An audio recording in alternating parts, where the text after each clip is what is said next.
Okay. And so then the last would be these effectiveness kind of studies and dissemination.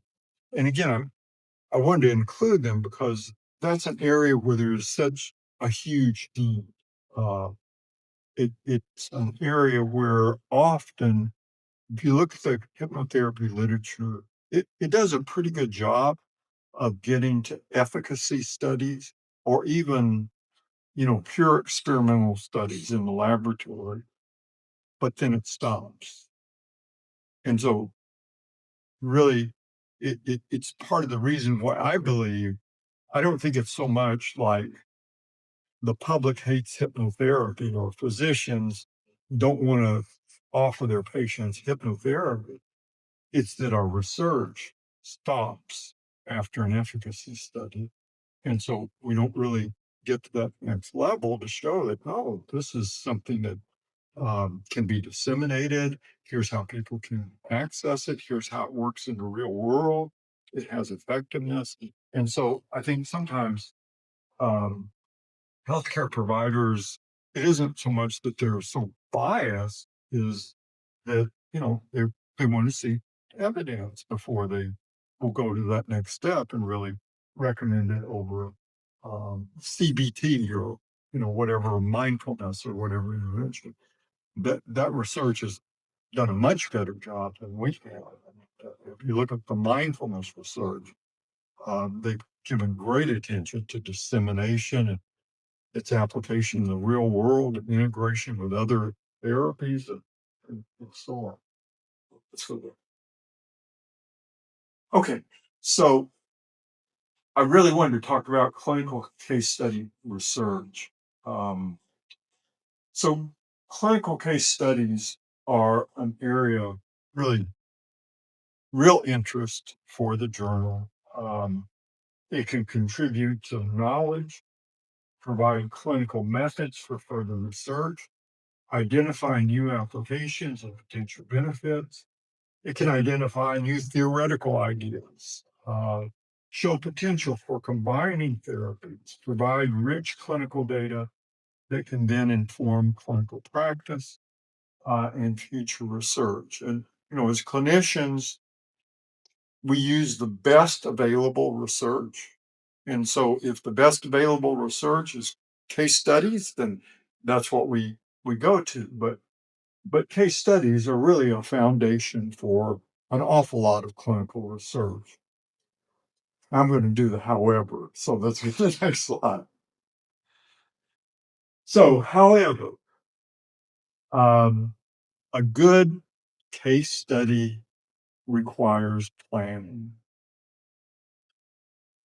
I'll give first the example of what not to do, and then talk about these components about what to do. Um, as editor of the journal, um, I seek to be as supportive of researchers and clinicians as I can. Occasionally, we get a paper and it's an interesting manuscript. It may be a new, very interesting client or a few clients. Um, the clinician is obviously knowledgeable, maybe even a leader in their field.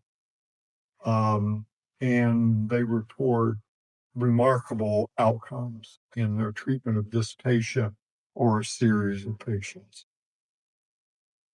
But what's missing is the clinician doesn't describe in detail what they did exactly.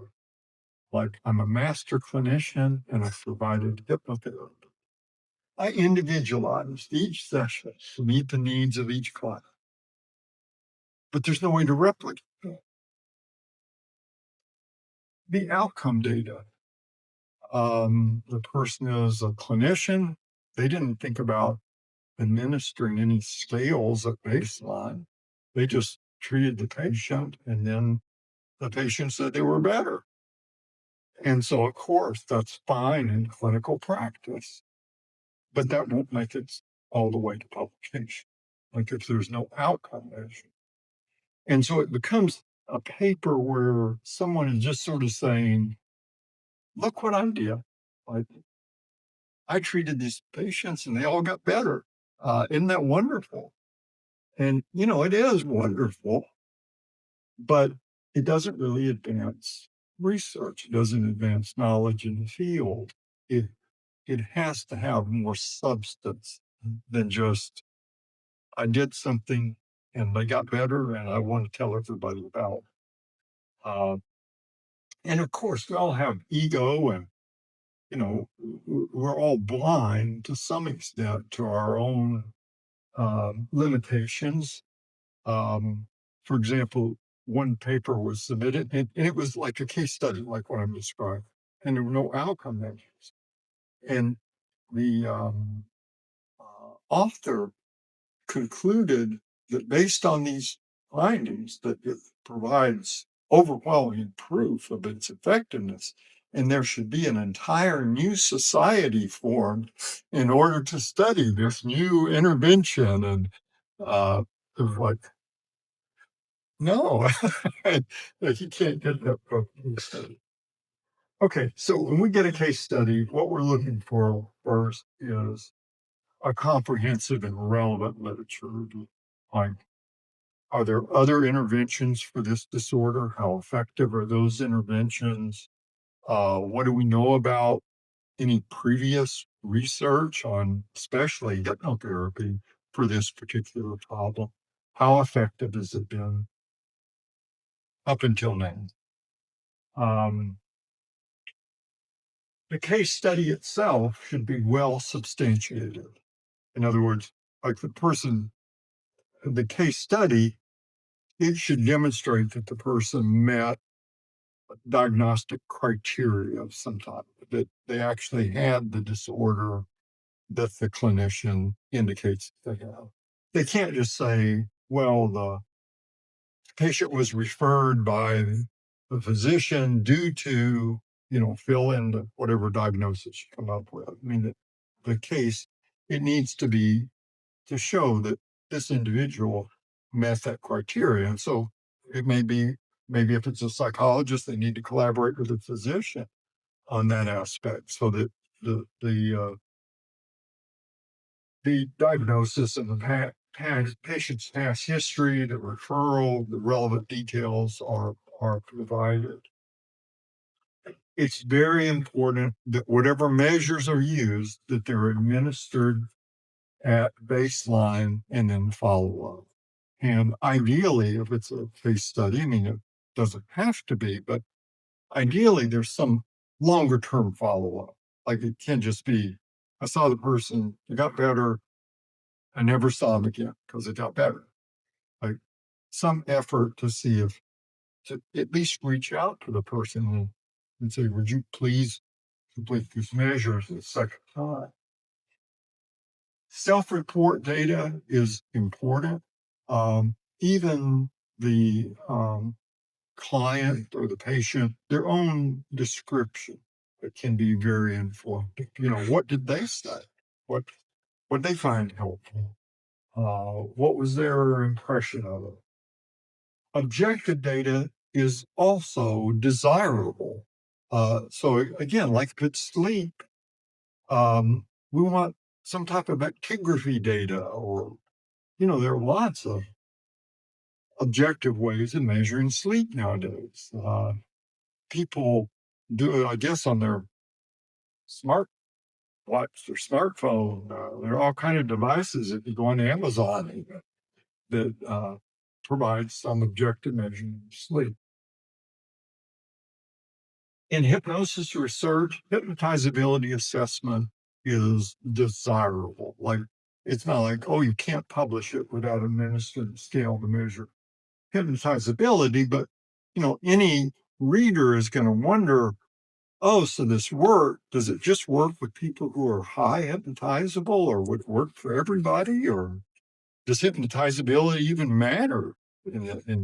So again, for the clinician to think about and utilize scales, standardized scales. Like sometimes I've had people submit papers and they measured hypnotizability based on their own perception. Like, this person is very hypnotizable. And you go, how do you know that? And I just know. Uh, and so, standardized scale. And then details, like what was done exactly. What was the hypnotic induction? What were the specific suggestions? Like, we just want enough that it could be replicated. If somebody else says, this is great, I want to do a feasibility study, they would have enough that they could go on, they would have an idea that they could come close to replicating whatever it is that the clinician did in that case study. If possible, even a case study, to have some type of conceptual framework. In other words, some idea about, well, what might be potential mechanisms that are affected by the intervention. And then usually in a case study, the data analysis isn't too complex.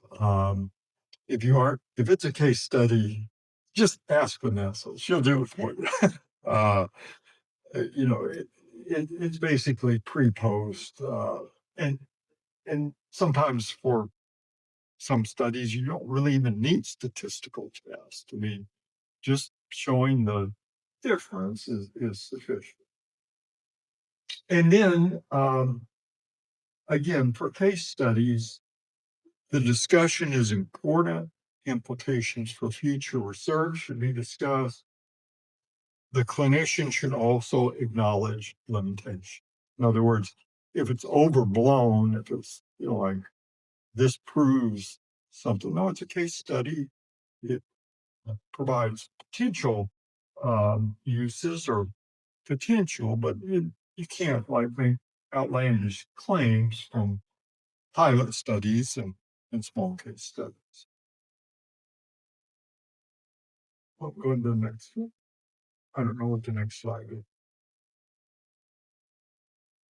Okay, so I already said that. It requires planning, and just really emphasize, if you're interested in publishing these studies, and it's fine if you see someone, you think, hey, this may be a great case study, you want to get a consult, you want to talk about it, you want some help in planning.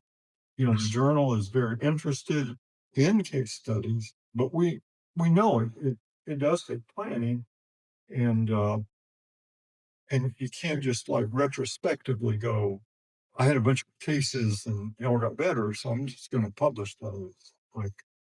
There's no baseline measures.